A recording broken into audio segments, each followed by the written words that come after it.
Welcome back to the Self-Esteem and Confidence Mindset podcast with me, Johnny Pardo. Today, I welcome Deb to the show. I'm really pleased to have Deb on, and we're going to be talking about self-confidence, mindset, and the freedom point, which Deb's going to tell us a little bit about and what she does. And many, many more subjects, I am sure. So, just a quick introduction to Deb. So, Deb is an international best-selling author, executive coach, leadership development trainer and consultant. She's also a master trainer and faculty for Tony Robbins Leadership Academy. So, Deb, welcome to the show. Glad to have you on, like I said. So, yeah, be really interesting. First of all, I know you've come up with Freedom Point, which is a book I've just finished recently after you introduced me to it, and we can go into that a little bit. But yeah, just for the listener, be really interesting to hear like what is Freedom Point about, and perhaps a little bit about your story about creating it. Well, I have always been curious about, optimal performance. How do we get the best results from ourselves? And I was always curious because as you mentioned, I've done a lot of work with Tony Robbins over the years, and I actually started my journey with him almost 30 years ago. Mm, And so during that time, and literally I've been to over 100 of his events. And so I was always curious about what is the difference between deciding to change and working to condition that change, kind of like going to the gym and building the muscle, building the muscle, building the muscle. But as soon as you stop going to the gym, you start to lose the muscle. And I just wanted to figure out what's the difference between that kind of change and real transformation. mm, Because sometimes you have events in your life, or you've attended events, or you've even read a book or watched a movie where something touched you so deeply that it changed how you see the world, how you show up in the world, what you believe in the world. mm, And it's not something you have to work on anymore. Once that change occurs, it's like done. You're a different person with a different perspective as a result of that transformation. mm, And I always thought that that kind of transformation was purely random. Like you mm, never know when it's going to happen. You can't guarantee it's going to happen. You hope it happens. And so you keep immersing yourself in these different experiences, whether it's a podcast or a book or a program or an event or an experience of some kind. You just keep immersing yourself in hopes that something is going to be transformed at your very core once and for all. And I think for years, I just asked the question, what's the difference? And how do you move from conditioning change to real transformation? So I just was asking that question and curious about it for so long that I think the universe decided to show me. And so that is kind of how it happened. It was it was actually 20 years ago. 20 actually, oh my gosh, 24 years ago, June 1st. I had a car accident, and it wasn't, the car was totaled, and I was reasonably fine. I mean, I didn't go to the hospital, didn't have any injuries or anything like that. But after the accident, a couple hours afterwards, it was like the whole right side of my body went into spasming. But what's interesting is I noticed that my brain was spasming, but it was the right side of my brain because my car was hit. Now, remember, I'm in the US, so we drive, it's a left-hand drive. So my car got hit from the right side, the passenger side. And I didn't realize till much later that my body absorbed the impact of that, of that hit. And so I don't know how long the spasming lasted. It could have been 20 minutes. It could have been several hours. I don't recall the details of it, but I just remember that the next day I started to notice things differently. And the first way I noticed it is I was just driving, and I was driving a different vehicle, and I felt like I was really aware of everything around me. Mm, But that made total sense because, I mean, usually if there's such a shock to the nervous system, you mm, flip into, heightened awareness. But I recognized something after I was driving for a little while, that it wasn't that I was just aware of things in a much more detailed and intense way than I had ever noticed before. But I recognized that as I was noticing things in the periphery or things ahead of me, that I was calibrating what was their potential impact. Could that person run that light? Could that person, slam on their brakes? Could that person speed up? But the funny thing was that everything I noticed, I didn't think about what the interaction or the impact could be. It's like I had an instant knowing of it. And I know that sounds really weird, but I know how my mind works. It's kind of, I'm always looking for cause and effect. I look at this thing that's potential, I contemplate what its impact or its influence could be, and then I come to a conclusion. So it's kind of like, a bit of that deductive reasoning process. But as I was driving, I'm realizing I'm not thinking about anything in between. I'm seeing and knowing. I'm not thinking, I'm not processing. And if I am, I'm doing it so quickly that I'm not even aware of it. And so I just thought that was really fascinating. And so it was like, I think just a couple of days after the accident, where I was at a Robin's event. mm, And I was working with a team of about 50 people. And I was also working with about five trainees that were in our leadership development program. And I started to notice behavioral patterns, emotional patterns. And I noticed when something would happen that it would trigger a certain response. And one example that I remember very clearly, I was with a participant who was sitting in expectation of a certain outcome, like she was expecting something to happen a certain way. And when it didn't happen the way she expected, I saw her get disappointed, sad, hurt, angry, and then resentful. And it was like I saw all of those things flash in about, I don't know, a few seconds. And I just thought that is fascinating. And then I started asking myself, well, if I could see what would start the train of emotions, if I could neutralize the trigger, the thing that started it, mm, would that would that pattern of emotion have to collapse? So it's kind of like, so if I could neutralize that expectation, would the whole idea of resentment, anger, frustration, sadness, disappointment, would all of that just disappear?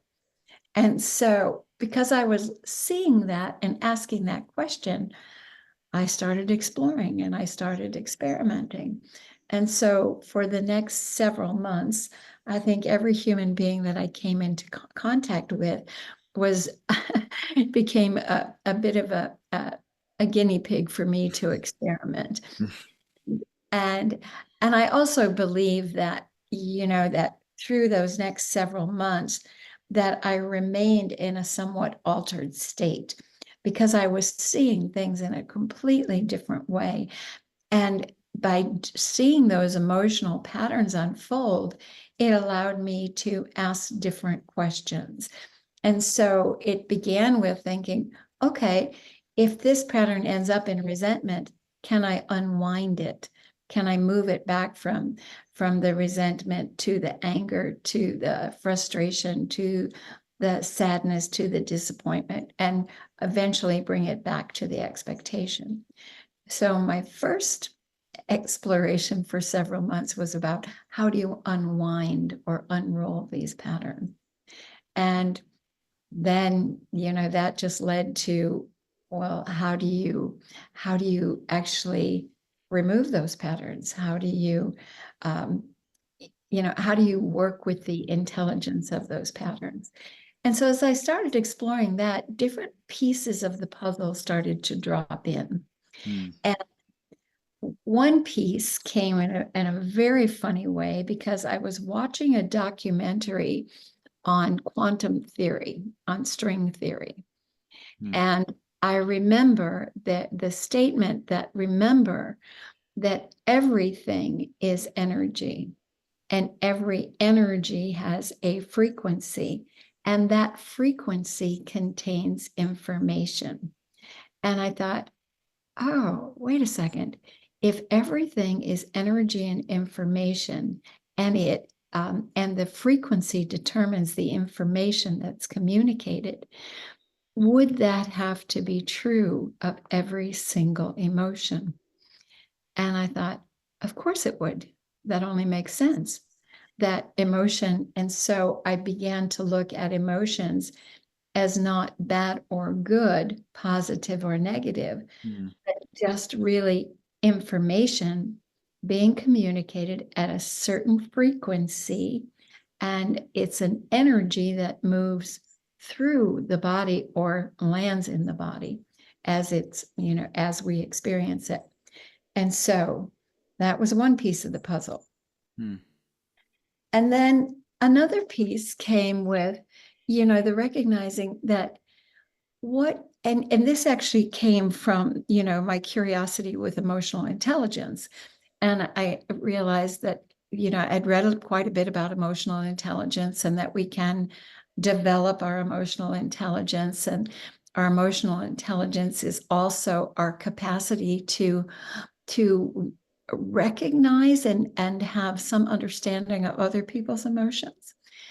And then I thought, we have emotional intelligence, but the every emotion that we experience contains information.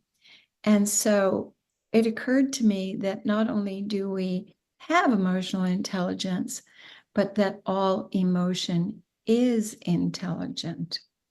Mm.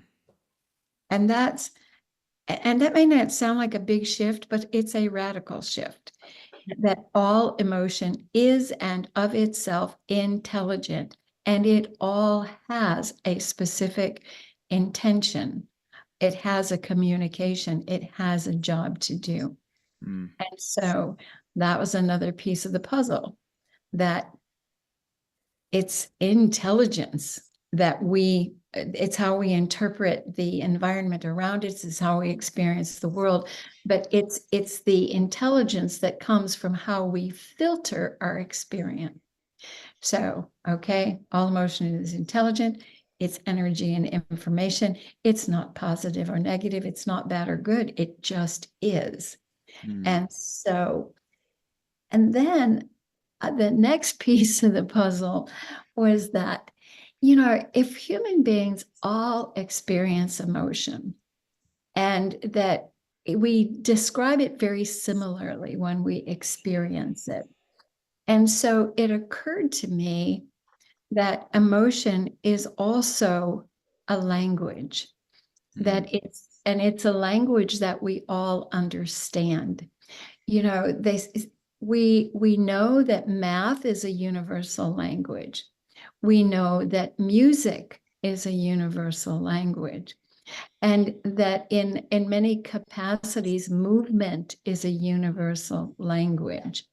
And it's even the laws of nature and dynamics are universal languages.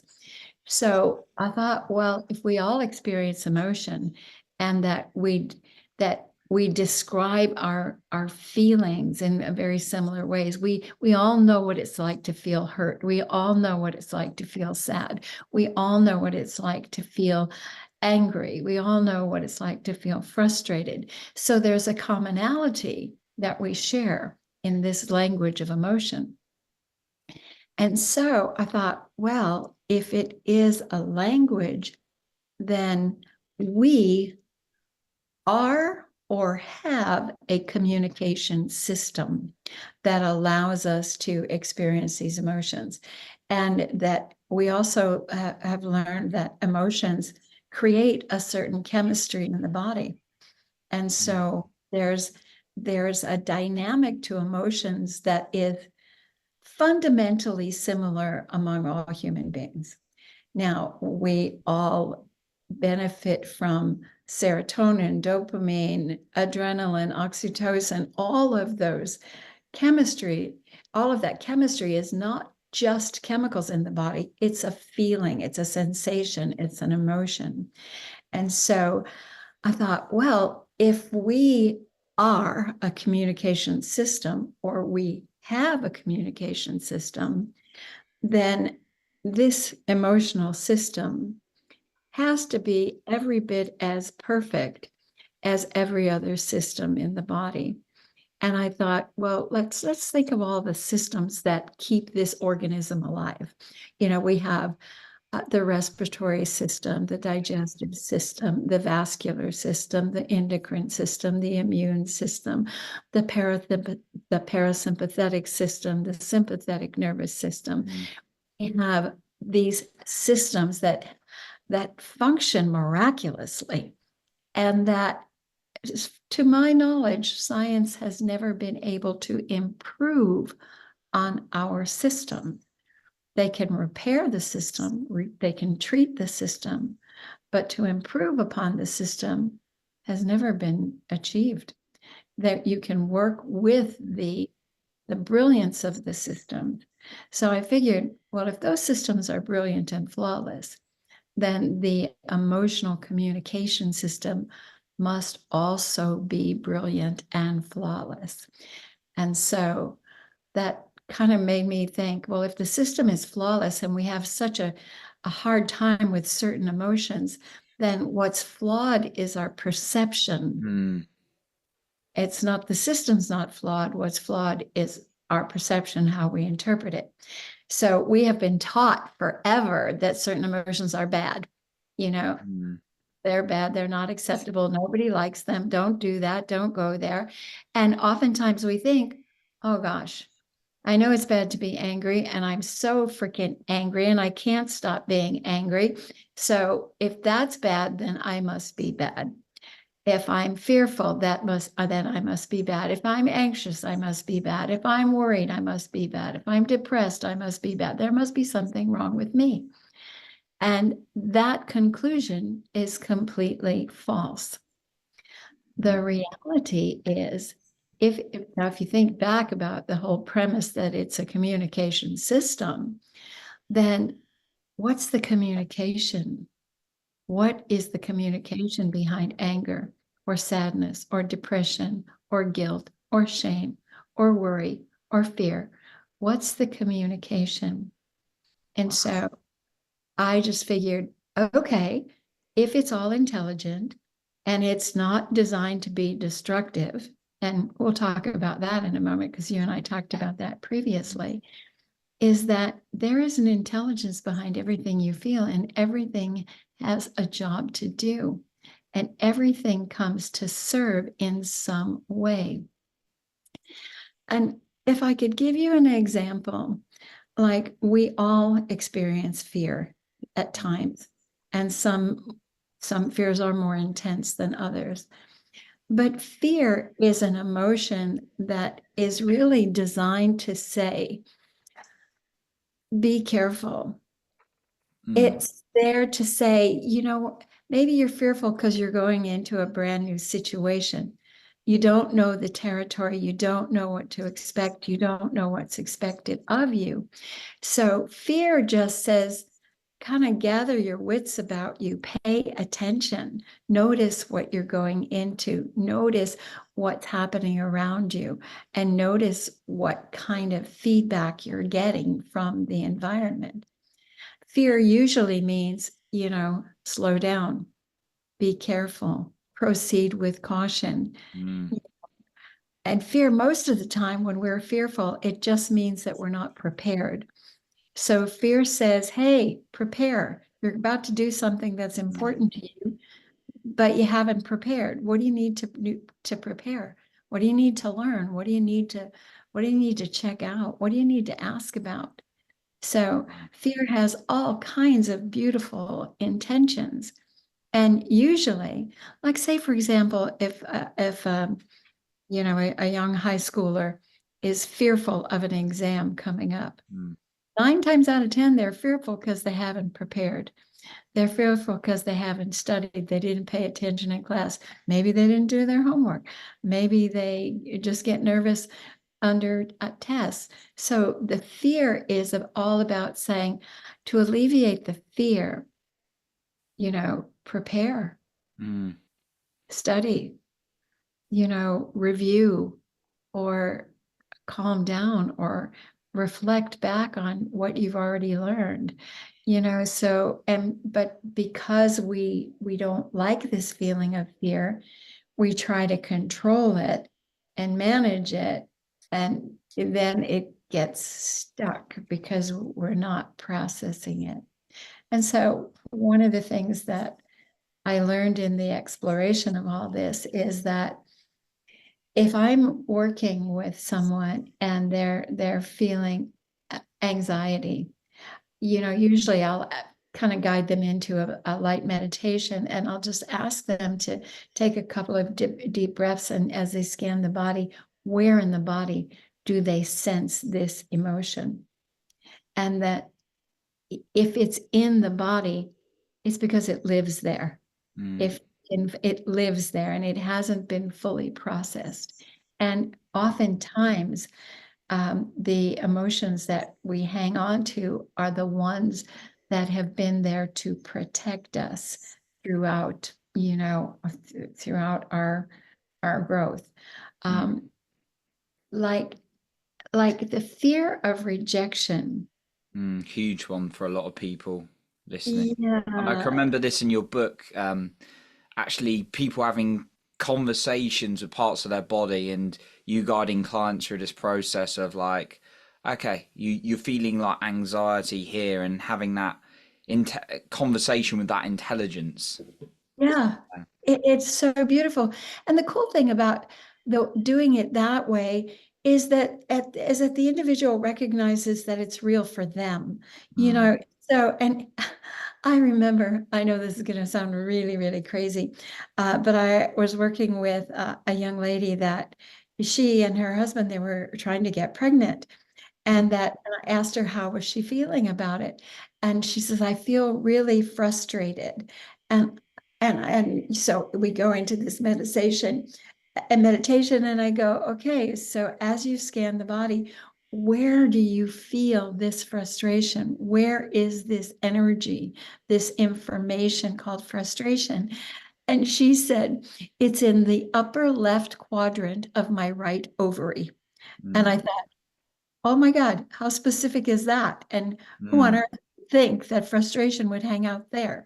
And it's just so fascinating. And as we talked about it, the frustration was there to say, you need to relax, take a couple of deep breaths, trust your body. It had all kinds of beautiful information for her.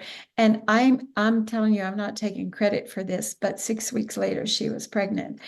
And it was just, that energetically, that Wow. frustration and trying to control the outcome was creating so much stress in her body that it was blocking that possibility. Mm. And it's just so fascinating because in all these years, that's like I said, it's 24 years now that I've been testing and trialing and challenging this structure, because when I started to put it together, I wasn't sure that my interpretation was accurate. So I had to test it and challenge it and just, just go at it from every direction to only hold on to what was consistently validated instead of making assumptions that certain aspects of this process were effective. So every piece of this process has been tested and challenged and kind of beaten up and attacked from every angle. Mm. And if it holds up consistently, then I trust it. And so I, in the beginning, I really did question, is every single emotion here to serve? Mm. How does anger serve? How does hatred serve? How does rage serve? How does violence serve? Because logically, I could not make sense of it. Mm.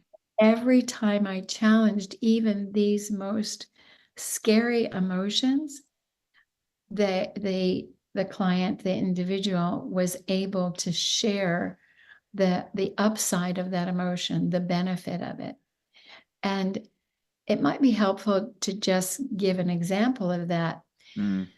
A number of years ago, I was working with a woman who who said that she felt intense hatred for her mother-in-law. And I thought, oh my God, this cannot be good. Wow. What could be good about that? Mm. And as we went into, the Freedom Point structure, um, I learned, and this is what she said to me, is that it's like in sports, if you've ever heard the term in sports, that the best defense is a great offense. Mm. So the best defense is a strong offense. Hatred is a strong offense. Mm. That if I attack you, or if I drive you away, if I push you back, then you can't hurt me. Mm. You can't touch me. And this is why we almost dehumanize the, the people or the things or the practices that we don't that we can't align with, that we feel are dangerous or destructive. And for her, the downside of that was, it was creating a lot of conflict in her marriage because she didn't want her children anywhere near her in-laws. And you can imagine what kind of strife that created. But in the process, what we were able to do is we didn't turn hatred into love, but we did neutralize it. Mm. And so, and that's what's brilliant about, working with this Freedom Point process, because what happens, at least what I believe happens, is when we drop into a meditative state, Mm. we have access to the wisdom, the intelligence of the body, as well as the subconscious. And the most amazing thing I've learned about the subconscious and why I love to play with it, Mm. it has no limitations. It has no rules. It has no timeline. It if if something shifts, it shifts now in the instant. If a new strategy emerges, it emerges immediately. And so what the subconscious can do is release patterns that are no longer valid. If you had a fear of physical violence when you were a child being raised in a very, you know, aggressive, violent household, that fear of violence and that need to hide or that need to shrink, the need to be unseen was essential at that point in time. And so that protection pattern of withdrawal, of hiding, of not being seen was necessary for the well-being of that child during that time. But the challenge with those protection patterns is that there's no expiration date. Mm. Once they're established and they work, that the whole system goes, oh, this is good, this works, I'm holding this one. And so when I have the opportunity to help someone communicate with the subconscious and recognize that that pattern was invaluable back then, Mm. but they don't live that life anymore. They're not in that environment. They're not subject to those kind of threats anymore.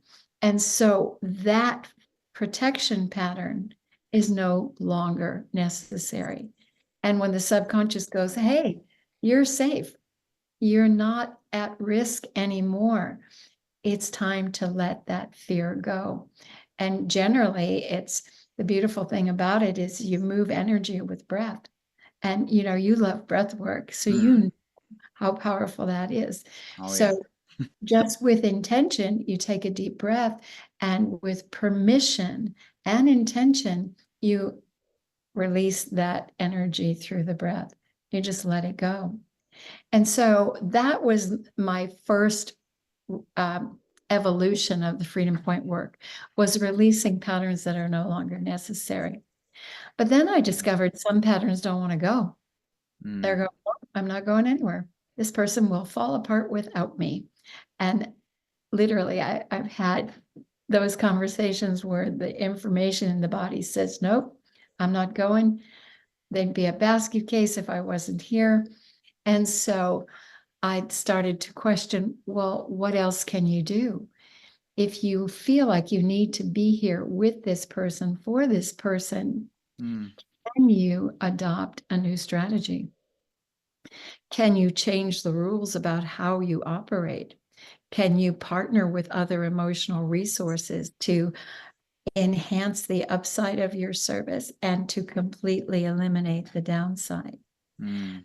And one of the things that I think is beautiful about working with the subconscious is that when the subconscious realizes that there is a downside to this pattern, because remember, when the pattern was put in place, it was essential for safety, survival, protection in the moment. And so it doesn't contemplate long-term consequences. So fear of rejection as a child might keep you quiet, reserved, withdrawn, safe, secure, even a little bit on the outside. And that might be fantastic in a somewhat dysfunctional situation. But when you're 25 and you're interviewing for your dream job, that fear of rejection, of withdrawal, holding back, shutting down, being reserved, is not of service. And so I like to say that the opportunity for change comes when the downside of any pattern becomes greater than its upside. Mm. And that is when we get most frustrated with our emotions. When the downside of the impact of this particular emotional expression becomes greater than its original intention. Mm. So Does that it's make sense? yeah, totally. Like I do remember in the book, obviously, you're saying to get into the subconscious, it's not.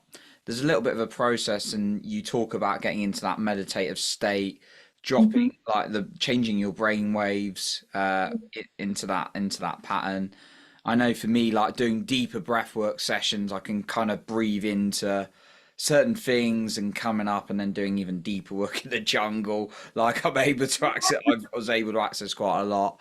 Not all, all The kind of breath different is stuff. amazing, because and as we control the breath, and the interesting thing, and I heard this recently, that ancient yogic tradition is that the mastery of life is the mastery of the breath.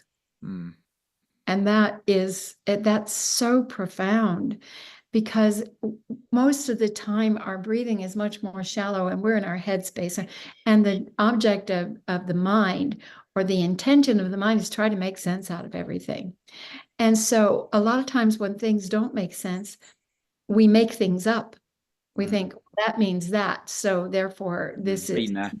Yeah. you know, and so, but that's what the mind does. It's trying to make sense out of all of our experience. But as you drop from those, beta brainwaves into more into alpha, you start to access more of your intuitive knowledge, not just your intellectual knowledge. So as you drop into those lower frequencies, you have more access to just the intuitive knowledge, the body knowledge, the subconscious knowledge. And the deeper you drop in, as you know, in breath work, the more access you have to not only all of your own experience, but you really can tap into the field of experience around you. Mm, And that's so exciting. And to recognize that we have access to so much genius. And that's what I love about human beings, because I really believe that every single human being is pure genius. We just don't know how to work with all of the genius that we have. mm, And we make judgments about what's okay and what's not okay. So if we feel sad and depressed or left out and abandoned, then we think, oh, we're not supposed to feel that way. And that means there's either something wrong with us and we're flawed in such a way that we don't accept ourselves. And we think that other people don't accept us because we're broken or damaged or whatever it is. And the reality is that we're not broken, we're not damaged. And most of us run some pretty solid protection patterns to keep us safe. So we don't get embarrassed, or we don't get humiliated, or mm. we don't get judged, or we don't get left out, or we don't, that we don't get alienated in some way. So we have all kinds of very clever protection patterns. I like the way you said sort of protection patterns, and again, I try and be careful of my language and words I'm saying, or like I've been guilty of saying, "Oh, bad emotion" or "great Yeah. emotion," right? But yeah, with these patterns, because I know that to the listener they may be struggling with like, oh, why am I doing this pattern? Why am I doing that? Why do I always ruin this? I've certainly been guilty of my life, going through Oh, some yeah. of those patterns, but realizing it's an intelligence, a protective pattern as well to understand and communicate with. For me, feels a lot more empowering. It is a lot more empowering, because most of the time, it's kind of like, have you ever been in a situation where you should do something different than what you're doing? You Yeah. absolutely know it. And yet you continue doing what you know you shouldn't be doing. Mm. So it's kind of like you're going, don't do that while you're doing it. Yeah. It's kind of, and I'm sure that we've all had that experience, Mm. because it's like intellectually knowing something isn't always enough to change things. And I'm trying to remember who it was that said, I don't know if it was Deepak Chopra, or it might have been one of his things, or Eckhart Tolle, or there's so many, great contributors to this whole arena of personal development. But the reality is that we have a limited amount of willpower. And willpower is, we keep trying to use willpower to override our unconscious patterning. Mm. And we can be successful at times, and then other times, no matter how hard we try, we can't override that initial pattern, that initial behavior. And so I figured, well, if it's so hard to override that pattern, how do we actually transform the pattern? Mm. That is, to me, the beautiful thing, because the subconscious has the power to transform the pattern. And there's a genius beyond your intellect that knows exactly how to do it. And being able to tap into that and work with that is just one of the most beautiful, elegant things you can imagine. And in it's fantastic. It's magical in working with trauma, Mm. you know, and oftentimes, and it's different than any kind of therapeutic model, because you don't ever have to revisit the origin of the pattern, not the trauma, not the anxiety, not the experience of what generated the pattern. Mm. You never have to go there. And you just connect with that pattern and what is its intention? So there's a series of questions that you ask when you're in the Freedom Point process. And once you've located where that energy is in the body, Mm. then the question is, I love to ask people, how long has it been there? And when and please understand, this might sound really far out. I get that. I just know that it works. And so when a pattern is located in the body, then I begin to speak to the pattern as if it's its own intelligence, Mm. as if it's its own entity, Yeah, that I remember this in the book. it's no longer a part of Johnny. It's something that happens to be present in Johnny. Mm. And so I will ask, and this thing really blew me away. I will ask, okay, how long have you been in service to, let's say in your case, how long have you been in service to Johnny? And I love it when people say, sometimes they're very specific. They'll say since age 3, age 10, age 4, since birth. Mm. And sometimes they'll say forever or always. And I love that answer because I get to ask the next question. And that next question is, when you say forever, do you mean since birth? Do you mean since conception? Or do you mean before that? And you would be just Mm. just blown away when people say before that. And Mm. I go, well, how long before that? And they might say Ooh. 6 lifetimes ago. And then, I get goosebumps all over and I go, what? Could that really be true? But the information is so emphatic. It's like it knows what it's talking about.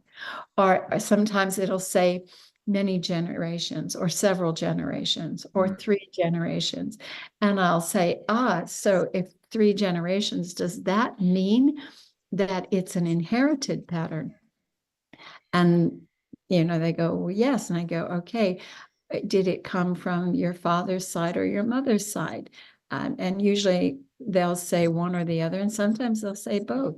And Mm. I'll say, how far back does it go? And they'll say, like 3, 4, 5 generations. And I'll say, okay, and then I'll ask, what is your job? You've been here for multiple generations, and I'll ask the pattern, okay, what's your job? What are you here to do for Johnny? And it's usually something around the concept of protection, preservation, survival, or motivation, or drive, or push along those lines.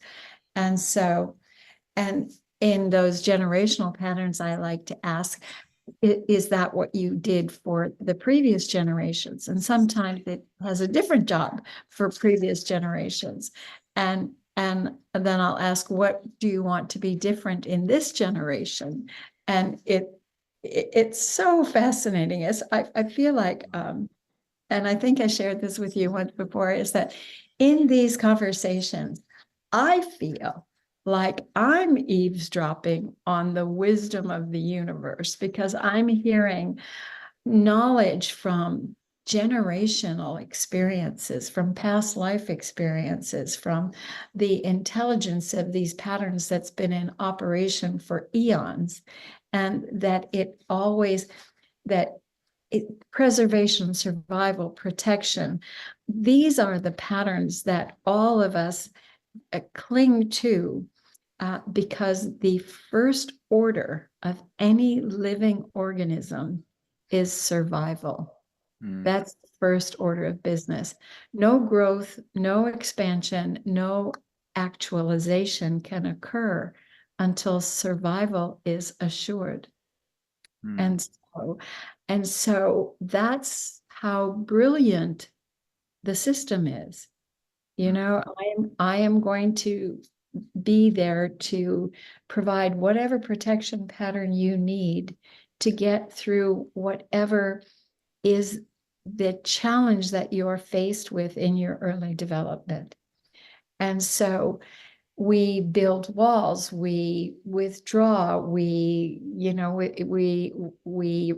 uh, just retreat into ourselves, or we become extroverted to put our energy out there to exhibit more strength or more confidence or more certainty.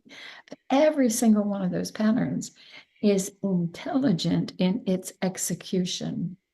Mm. Um, I, yeah, I love this. I love this, Deb, because I've certainly been guilty, and I know like people I've coached in the past and people I just generally talk to. And sometimes unconsciously doing it, trying to avoid like feeling emotions and like running away from them. Whether it's like the anxiety or grief in some cases, which is something I really uncovered last year with inside myself that I started feeling more into. And it was kind of, I can see now that it's wisdom, that it's things I really, needed to connect with myself. But to look at it as like intelligence, um, and a communication mechanism with ourselves, so powerful. And I love what you're doing with the freedom point. And the beautiful thing about it is that we recognize that oftentimes we say things like I'm my own worst enemy, you know, or Mm, I'm constantly sabotaging myself. And I hear that and my whole body just goes, no, no, no, no, that's not true. You are not your own worst enemy. You are your most mm, vigilant protector.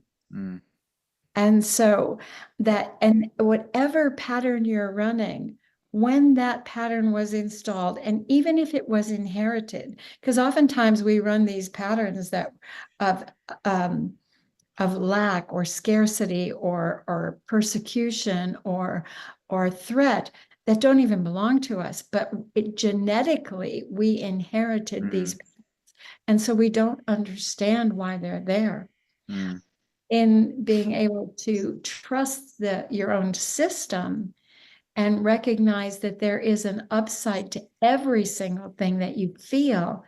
Now you're not your own enemy, you're your own ally, and that the emotions are your allies, and that we think that we're not supposed to feel frustrated, angry, disappointment, rage, on those things, and it's not true. Everything we feel is intentional. It has a purpose, and it's there to teach us something, to show us something. But as long as we judge it and label it as bad and wrong, we're never going to understand it, and we're never going to work effectively with it. So I am I am very much in favor of what I call the Freedom Point Revolution.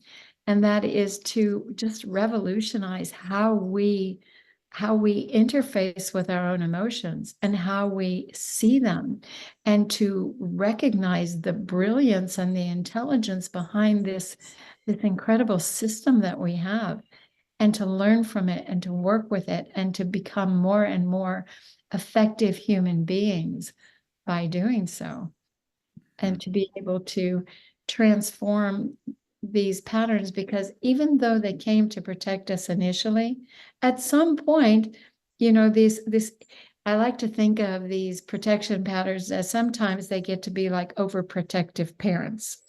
They protect you so much that they stunt your growth. mm. Does that make sense? Yeah, it does. It's a really good analogy, actually. The sort of like overprotective parent that wants the best for you, but maybe hindering you Is afraid for you, so it's holding. unintentionally. Yeah. Exactly. So they're hindering you unintentionally. They're just there, protect, protect, protect, protect. And so when you understand that they're not demons or villains or bad things, and that they're just a little bit overzealous in their protection, and that you can work with those patterns to resolve them, to heal them, to alter their strategy, or to combine them with other resourceful emotional patterns. So that is the interesting thing about Freedom Point. And I know I feel like I'm just so carrying on and monopolizing the conversation, and please stop me if I just get too excited about it. I'm gonna tell you passion. No, I love it. I think I think it's definitely something that I've read on, and it's a completely different perspective to dealing with emotions. I know there's a lot out there, um, and I know there's a lot you got on like your website. You're really trying to push it out. You got like your coaches. You're trying to help, but yeah, maybe be really useful for the listener if you there's any like kind of key point you want to sum up about it that you'd like to share, and also where they can find out more about your work if they want to find out more about this. Well, the interesting thing, the name Freedom Point kind of evolved from the perspective is that Mm. when I was trying to explain to people how this works and what it's intended to do, I said, what I'm always looking for is the point at which the subconscious is free to Mm. create a new pattern. So I saw, as I said, as I heard myself say that dozens of times, I thought, oh, the freedom point. Okay, that's what we're looking for, the freedom point. And then the word point actually became an acronym for the structure of Oh the, yeah, yeah. and so the first thing is to prepare yourself, and that's to kind of just relax with whatever it is you're feeling. And then the O is for to observe and obtain. So you observe what you're feeling, but you want to obtain the intelligence behind it. So, okay, you relax, and you can do this with deep breathing, with meditation for yourself to help you explore your own emotions. But then you're observing, what am I really feeling? And be as specific as you can, because oftentimes we say I'm annoyed, but it's more than that. Maybe you're impatient, maybe you're frustrated, maybe you're disappointed.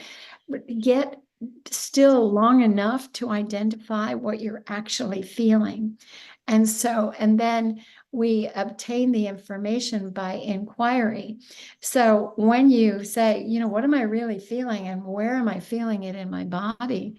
And then you ask you ask the question as if you're talking to your own emotion, and you just ask, why are you here? Mm. Why are you here? And the question that I always use this language because it avoids assumption.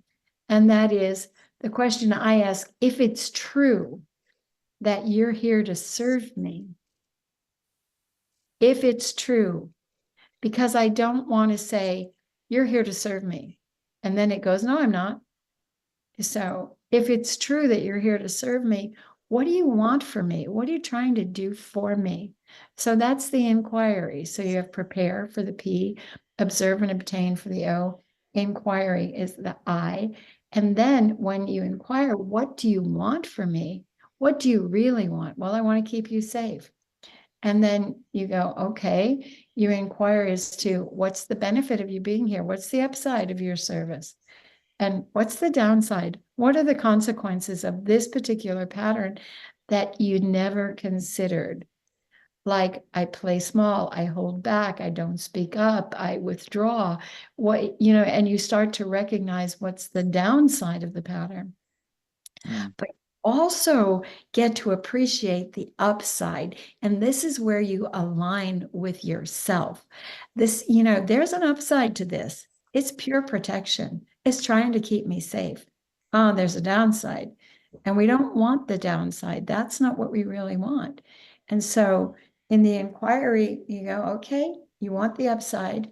You don't want the downside. Are you open to preserving the upside and eliminating the downside? And this is where the end for negotiation begins. Mm. Because if you're open to that, then the question is your job done? Have you completed your mission? And is it safe for you to go now? If it is, you release it. And if it says, well, I still want to provide the upside, great. Then what insight, what emotional insight or understanding do you need to eliminate the downside? And maybe if that fear and that withdrawal and that playing small and hiding out, maybe the emotional resource that you want to tap into is confidence and self-esteem. Mm, That is what you focus on with, your listeners, mm, is that you want, okay, so what do we partner with? We partner with self-esteem, we partner with self-confidence, we partner with self-worth. And when we bring those resources into the protection, then the downside actually dissolves mm, and a new strategy emerges. mm. Love And that. Loving so that. and so the negotiation is the fun part. And then when you facilitate whatever's been negotiated, that's when the transformation occurs. Which is, Either the release, the partnering, the expansion, whatever. So it's so, you know, it actually is really elegant and exquisite. It's so powerful, so gentle, so affirming, and so much in recognition of the genius of the human organism. And for that reason, I'm totally in love with it. mm, And I just feel extremely blessed that I've discovered it in all the ways that it has been kind of shown to me. mm, And and I'm always exploring it even more. mm, What else can it do? How else can it perform? What other magic can it create? mm. Freedom Point. I love it. And so, Deb, thank you like so much for everything you shared. And I know there's so much more like value. It's something like that I've read on, and lots of people from your stories I can tell have gone through like the transformations and like experienced it. So where can the listener find out more about your work? I know you got the book, but yeah, just be useful they can reach you or find out more about Yeah, this. you can email support@freedompointcoaching.com, Mm, and that just ask whatever questions you have, and I'll point you in, toward resources or, other, programs or trainings or master classes that I have available. And, the book, it's an easy read. And what's cool about the book is, as you know, Johnny, there's a section of the book that's actually a self-guided mm, experience to take you through your own experience of checking in with those emotions and connecting with them and learning from them and creating transformation. So I wish all of your listeners a lot of success with that. But more than anything, if you could change your belief about negative emotions and recognize that whatever you're experiencing, whatever it is, no matter how uncomfortable it feels or how much hardship it seems to create, that it has an important job to do and it is intelligent and it is not here to in any way undermine you or destroy you. It's here to teach you and guide you and help you find a way to your own growth and your own expansion. I love it. No, thank you, Deb, for everything you shared today and your time for sharing the passion behind the Freedom Point. And yeah, we'll be Yeah. sure to put all those links up so that the listener can reach out and find out more about this and Yeah. a Well, thank you. And transformational experience. and the book is available on Amazon. And again, it's Freedom Point and, Mm. Deborah Battersby. And I would love for, if you read the book, if you like the book, please share it with others. I think it can be so healing in so many ways. And I would love for the book to do the work that it's intended to do. That's awesome. Yeah, be sure to put a link to that book as well. So once again, a massive thank you, Deb, for coming on today. It's been my pleasure, Johnny. Thank you. Awesome. So that concludes our episode for today. And remember, you are in control of your own self esteem and confidence.